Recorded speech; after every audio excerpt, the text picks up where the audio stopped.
It's the Score North Twin Show. Score North Twin Show.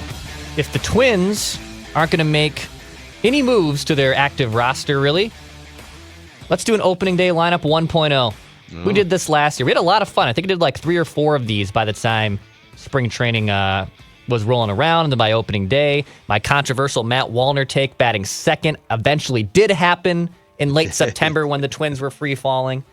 I don't know if I have like maybe one of these is a spicy spot, but I think this is actually a pretty well constructed lineup. If you ask me. Joe Mauer in there? Is Joe Mauer batting? No, I will have. I'll give you the 13-man roster. With all due respect to the Cole DeVries of the world, which you can find at Twins Fest, you can go see him and get your autograph. I won't give you the pitchers on the 26. I will give you the 13 hitters I have here, and then I'll give you a righty-lefty lineup for opening day, depending obviously on who they face. By the way, it's going to our Twin Show. Hit the like button, subscribe button for Minnesota Twins content. Today's episode sponsored by our friends at Kieran's Irish Pub, not too far from Target Field, of course, right across the street from Target Center. Award-winning pub fare. Those award-pouring pours as well. Great selection of tap beers. Go check out our friends at Kieran's Irish Pub, just steps away from Target Center and Target Field. All right, boys. Let's give you a lineup here. All right. Let's give you a opening day lineup against a right-handed pitcher. We'll start with that, and then I'll give you the one against a left-handed pitcher. I constructed 2 lineups. I will say, it's not... People act like this team is closer to the White Sox than they are to making the playoffs, and that is not accurate. I know we feel a certain way about the franchise and the ownership and the last 15 months, but I think what you're going to lay out here is more competitive than maybe people perceive. That's my thought. Yeah, I think that's fair. I think that's absolutely fair. Judd might vehemently disagree. I don't know, but we'll see. Gonna wait and see. Yeah. So only a couple tweaks. I made a last-second tweak to these lineups. I wrote these down last night. Closed the tab. Reopened the tab. Do I have this right lineup? I think I have the right lineup here. Okay. All right, so leading off against a right-handed pitcher. This guy led off the most for the Twins last season. So Willie Castro will bat leadoff. He's a switch hitter. I have him in left field. I'll give you defensive alignment too. He'll be in left field on opening day. So Willie Castro will bat first, and he'll be in left field. Okay. Are we surprised he's still on the team? A little bit. I think there's a chance I think there's a chance now that the arbitration is done that he now might be traded. Yeah. Rocco loves his versatility. And by the way, we're just working with the ingredients we have as of today. The only slight tweak I did make, I don't have Christian Vazquez as the backup catcher. I have Jair Camargo as the backup catcher. That's the only spicy hot take in these 13-man rosters.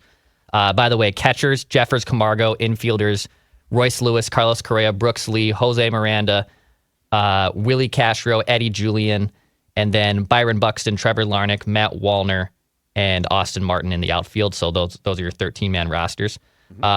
Batting second, though, back to the lineup. So Willie Castro leading off at switch hitter, and then Carlos Correa batting second at shortstop.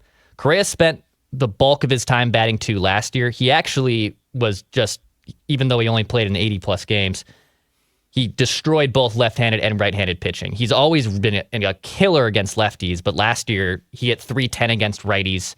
I debated actually having him a little lower, but I don't think I can back Carlos Correa any lower than the top 3 spots if he's indeed figured out how to hit right-handed pitching. Yeah, just pray for those feet and those ankles and yes, Heels. Yeah. Obviously, also at shortstop as well. Royce Lewis will be batting third. Royce Lewis batting third, but at second base. Okay, there it is. Second base. Mm-hmm. Yes. Well, he'll probably split between second and third, some DH. There is some versatility here for a few guys on the diamond. But I have Royce batting third. I'm curious to see his offseason training, if he can keep up for 162. He clearly got burnt out by the end, but he still deserves to be in the top half of this order, so he bats third on opening day. Fair. Yeah, I mean, when Correa and Royce Lewis are both performing at their peak, it's one of the best back-to-back combos in all of baseball. It's in the mix, top 5, top 6, at their best and healthy. Batting fourth, Matt Wallner, who after his demotion came up and was probably their most consistent and biggest offensive threat after figuring out his swing in AAA. He got off to a horrible start to 2024, had to go down to the Saints, basically kind of refigure out his swing. By the time he came back up, the dude absolutely was mashing. And also, he was phenomenal with runners in scoring position last year, too. So a big cleanup guy here. He will play right field, too, by the way. So he can split the corners, left and right. He dabbles in both. I have him in right field, batting fourth. Yeah. Excellent arm, right? Great arm. And honestly, Great arm, so makes sense. quicker than people think. He's a big man, but he actually, if you can look at him at like his sprint speed on Baseball Savant, he's a good athlete. he's faster than Yep. I think what meets the eye there. All right, batting fifth, playing center field, Byron Buxton. So Buck will be batting fifth here. This gives you, so far I have switch, righty, left, righty. So I'm trying to keep it a little bit balanced here in the event that the reliever comes in. But Buck doesn't walk a lot. You can make a case he could bat leadoff, but he doesn't draw walks. He hits a lot of bombs. I want to maximize the opportunity with men on base if this guy's just going to be parking baseballs and pulling them down the line for home runs. So Buck bats fifth in this opening lineup. I love this because he's kind of, you thought for a while in his career because of his speed and he profiles maybe as like a leadoff guy. He's not he swings for the fences. He's going to have like a 305 on base percentage, maybe 320 in a good year. Yeah. Let 4 guys set the table in front of him, and if one of them's on, awesome. Yeah. Sounds good. Batting sixth at DH, Trevor Larnach. So I actually really like Larnach, kind of like batting in a classic 2-hole spot. He has a very good eye. He destroys right-handed pitching. Larnach's place here, I think, is very interchangeable with a lot of different. Hell, he could lead off. They did dabble with him as a leadoff hitter a little bit last year, but I think Larnach's best served with all these other guys batting in front of him. So Larnach bats sixth, but I wouldn't be shocked if you saw him batting in any other spot, basically in the top half of this lineup. If Castro is traded before the season, is he the best candidate to probably move up to the one spot? Against a righty. Yes. Yeah, against a righty, I think so. Okay. I think he's on the short list. Yes. He is as platoon as you get in Major League Baseball. Last year he had 377 plate appearances against right-handed pitching, 23 against left-handed pitching. They do not put him out there against left-handed pitching. It's kind of crazy. A little subplot is to watch is what does Matt Borg-Schulte do as he is still as aggressive with the platoon approach? I imagine they are. And yes, platoon works, but I imagine that's a little interesting wrinkle to watch. Last 3 spots against a right-handed hitter. Ryan Jeffers batting 7th at catcher. So Jeffers a lot better against lefties, but I'll have him batting 7th here. Batting 8th, Brooks Lee at third base. Yeah. So switch hitter. Also, much better against lefties than righties, and you'll see what I did in the other lineup here with Brooks Lee. But Brooks Lee batting 8th at third. And then batting 9th at first base, Edward Julian. Yeah. So Julian will get the righties, and Jose Miranda, spoiler alert, will get the lefties. I don't love the first base plan, but that's the ingredients I'm working with. This is like Top Chef. They gave me a bunch of spoiled olives. I got to put the spoiled olives somewhere here, and this is where it goes. Edward Julian rounds things off. So against a righty, Willie Castro in left, Carlos Correa at short, batting second, Royce Lewis batting third at second base, batting fourth, Matt Wallner in right, Byron Buxton batting fifth in center, Trevor Larnach is your DH batting sixth, Ryan Jeffers behind the plate, Brooks Lee at third base, Edward Julian at first. So quick thoughts. Out of these 9 hitters, in the last 2 years, either 2 years ago and or last year, 7 of these 9 hitters have had a huge offensive season. And the other 2 are Trevor Larnach, who's a good platoon hitter against righties, and Brooks Lee, who's one of the top prospects in baseball, like top 50 to 100 prospects in baseball and part of your future. So, like, again, when you lay it out like this, now there's injury things in here, and it's not 9 guys who are guaranteed to click, but it's not like you're running 5 complete question marks out with 0 track record or ability to put together a season in the last couple of years. Yeah, your 3 your three quote unquote stars are hurt so much that, like, if this worked out, it's great. But by this point, Yeah. with Buxton and Correa's feet, now Royce, I'm willing to give a little bit of, like, I don't think Royce's story is written yet, but I think the problem is exactly that. It's like, okay, so what's going to be the games played from Correa, Lewis, and Buxton? Yeah. Yep, and you can't. Your strategy can't be hope, but we Right, say that exactly. every year going into the season. Exactly. To some extent, you do have to just hope because you're talking about your two highest paid players and then your best young superstar, Royce Lewis. Yep.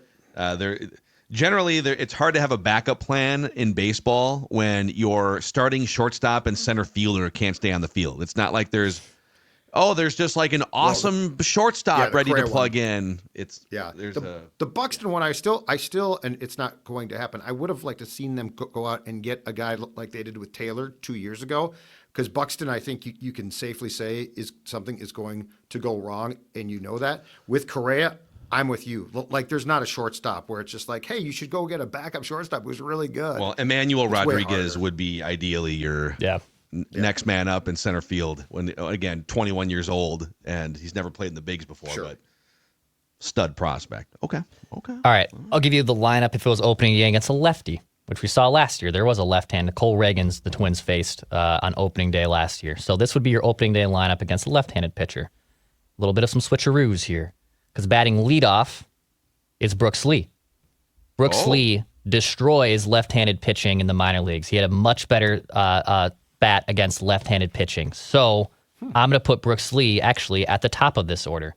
I like it. Not like third a base? speedster. Yeah, at third base. Yep, sorry. So at third base. So Brooks Lee will bat leadoff against the lefty.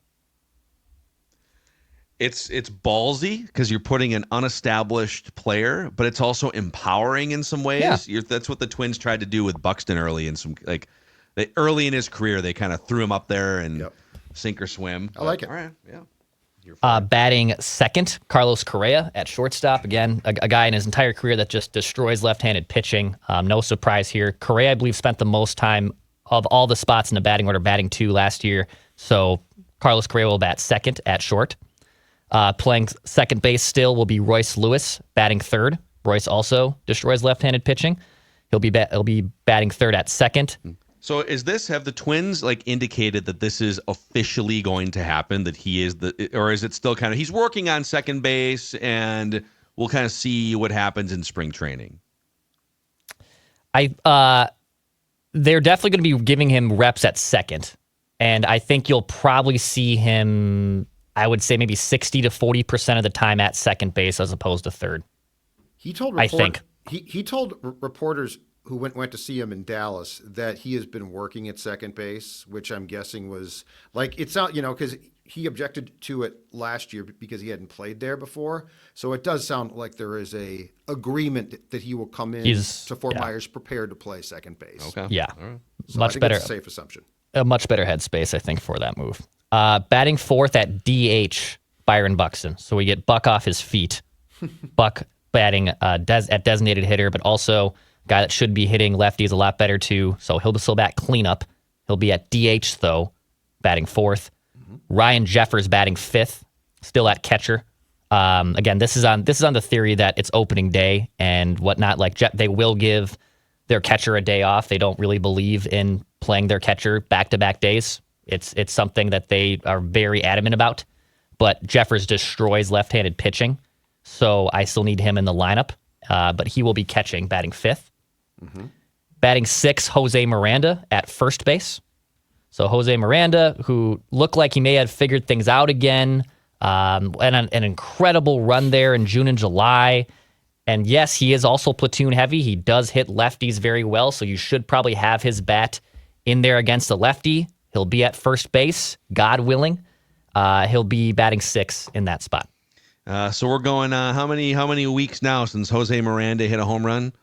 Was it July? Oh my God, 3rd? that was like July, right? July that was like 1st? Start of 4th or July. 5th. Yeah. Start. Has he hit a home run in Fifth. in the simulators that he's using to get ready for the season? Final Hopefully three hit the weight room. Final three spots here. Willie Castro will still be in this lineup. He'll be in left field. He's a switch hitter too, which obviously gives you a little bit of some versatility there when they bring in a righty. So he'll be batting 7th and left. I have Matt Wallner, the lone lefty facing left-handed pitching. They did this with Kepler a lot last year. They trust her in his career, to be honest, even though he didn't have much of a showing hitting left-handed pitchers. But I think Matt Wallner will be the one they give some more reps to, as opposed to the Trevor Larnachs of the world. But I can see Wallner still getting some at-bats there against lefties. He'll be in right field batting 8th. And then batting 9th in center will be Austin Martin. You could DH Jeffers. You could DH a lot of different these guys. That's kind of the beauty of having a lot of guys that can play some different positions. I just have Buck getting off his feet and trying to keep him healthy for 162 games. So that was my thought process here. But Austin Martin would round things out and play some center. So against the lefty, your lineup would look like Brooks Lee at 3rd, Carlos Correa at short, Royce Lewis at 2nd, Byron Buxton batting 4th at DH, Ryan Jeffers batting 5th at catcher, Jose Miranda batting 6th at 1st, Willie Castro in left, Matt Wallner batting 8th in right field, and Austin Martin in center field, rounding out your order against the lefty. Okay. Baseball. Okay. I do think opening day Buxton would play center field regardless because it's opening day and it's ceremonial. Oh, yeah. But Right. against I get the gist of it. Get him off his feet. The Brooks Lee one I like. Yeah. Yeah, throw him up there. Sink or swim. Your name is Brooks, dude. You're destined to be a great baseball player. So, well, I know Judd's even texting us during the show. I got to go. KOC. I gotta press go conference right now. I got crazy. I got KOC. A lot of questions. Undone contracts. You're looking good in that quarter zip today. Fresh haircut. Who dis? Oh, yeah. You won't see this tomorrow. I'll be back in a hoodie, so enjoy this while you can. Well, all right. I'm Team Dex on almost all of Okay. this. I like I'm it, Team yeah. Dex on this. I like it a lot. Not much spicy takes. All right, hit the like button, subscribe button. That's opening day lineup 1.0. When will we do 2.0? Maybe if the Twins make a move. We'll certainly see. Or I don't know. Don't hold your breath. I don't know what to do. Appreciate you guys. Be talking at you soon.